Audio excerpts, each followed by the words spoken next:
Tonight, I will tell you a story about our world.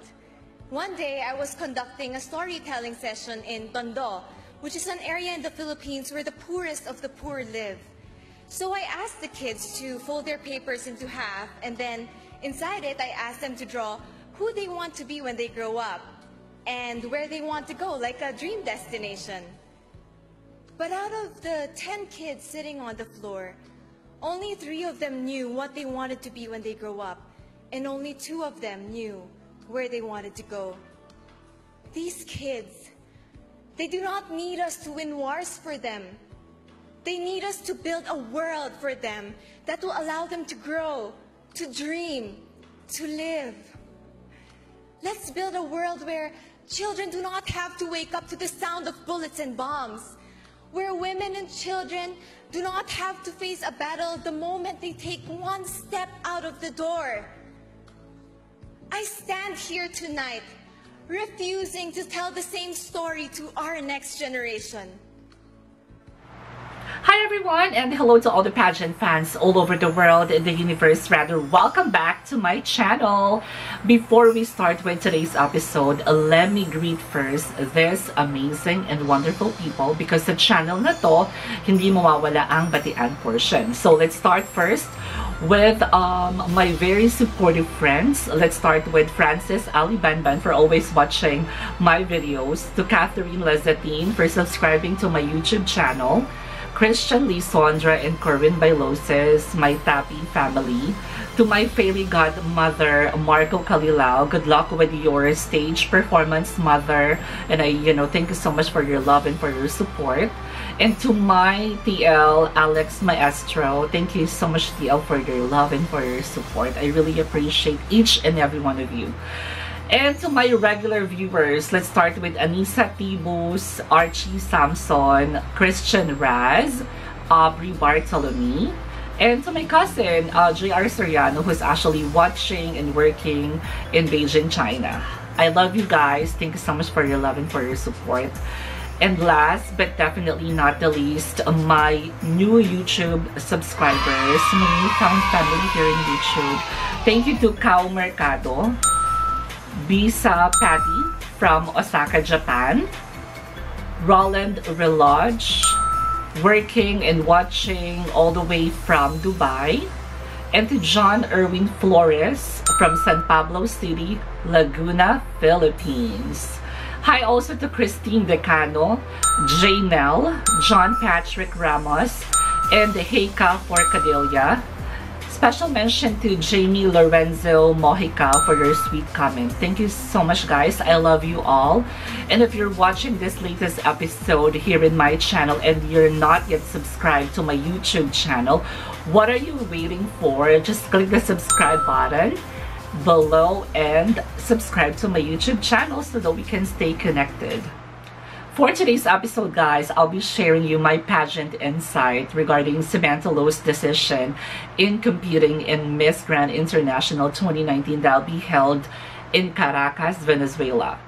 A lot of you guys, and including myself, I have to be honest about it and I have to admit it that, we are all voicing out our opinions to Binibining Pilipinas to never let Samantha Lo to compete in Miss Grand International that will be held in Venezuela.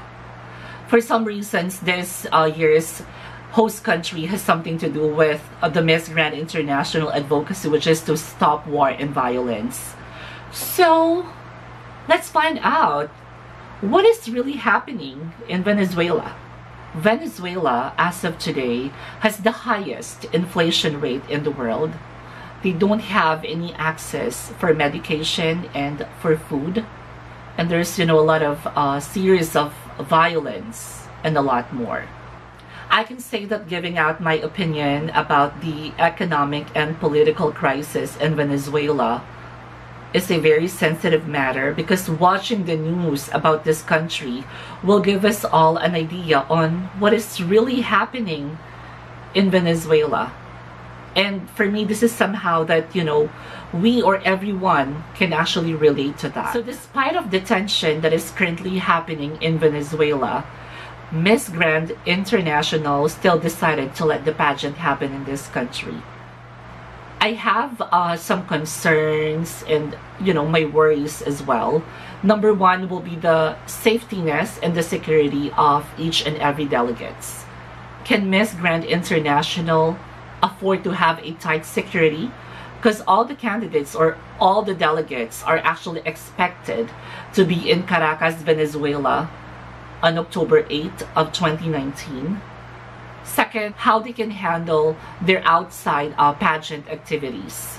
Preliminary competition will be by October 23rd, 2019. And the third of all, how the people from Venezuela can react to this, or how these people can take it. Like, despite of the political and economic crisis in, you know, that is currently happening in their country, there's a beauty pageant there. So let's talk about Samantha Lo's game in this year's edition of Miss Grand International.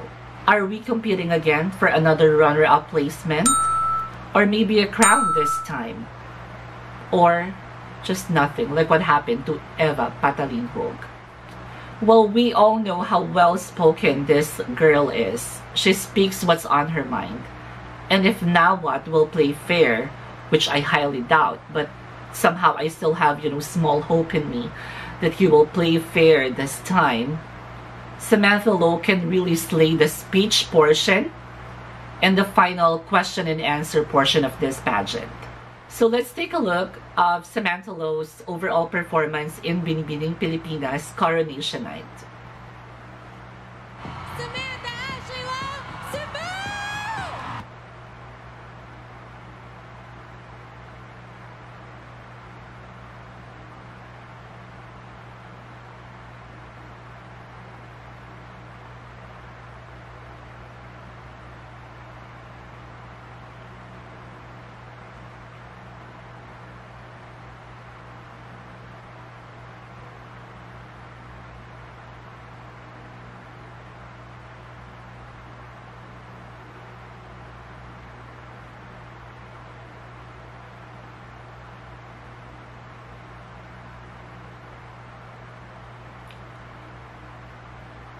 After watching her overall performance in Binibining Pilipinas 2019, what I can just say is that she needs to work more on her pastorela and also the poise.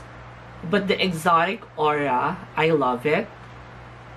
And more on her styling, she needs to work. I mean, her glam team needs to focus more on her styling, about the wardrobes that she will wear, the gown that she will wear for the preliminary competition and the finals night, because I'm not really a fan of the gown that she wore that time in Binibining Pilipinas Coronation Night. But still, I can say that Samantha Lo came prepared for this competition. The fact that she decided for herself to go there despite of the tension about the political and the economic crisis that is happening in Venezuela, for me, that's, you know, already a living proof that this girl is actually determined to win the first Miss Grand International crown.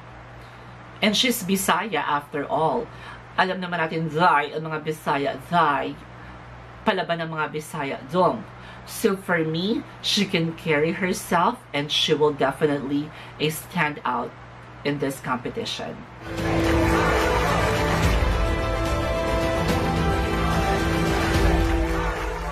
Miss Grand International will happen in October 25th, 2019 in Caracas, Venezuela. So roughly like more than 2 months time. And Samantha Lo's fate will be revealed soon. Is it a runner-up placement again for the Philippines? A crown maybe. Or nothing. But whatever happened there in that competition, let me tell you this, Samantha Lo, if you are watching this video right now, if someone from your glam team or family members are actually watching this video right now, let me tell you, girl, that the Filipino people are right behind you. And we will support you all the way to your journey to win the Miss Grand International crown. Well, I wish you good luck, more powers to you, and take that Miss Grand International crown that has been long overdue for the Philippines. So that'll be all for today's episode of my vlog. I hope that you guys enjoyed this short or brief pageant insight about Samantha Lowe's decision in competing in Miss Grand International 2019. Comment down below what you think about her decision. And I want to say thank you so much to all of you there who keeps on supporting and watching this video, and to all my subscribers, to my old and new subscribers. I'm sending you my hugs and my love. Thank you so much, guys. I love you all. Till next time.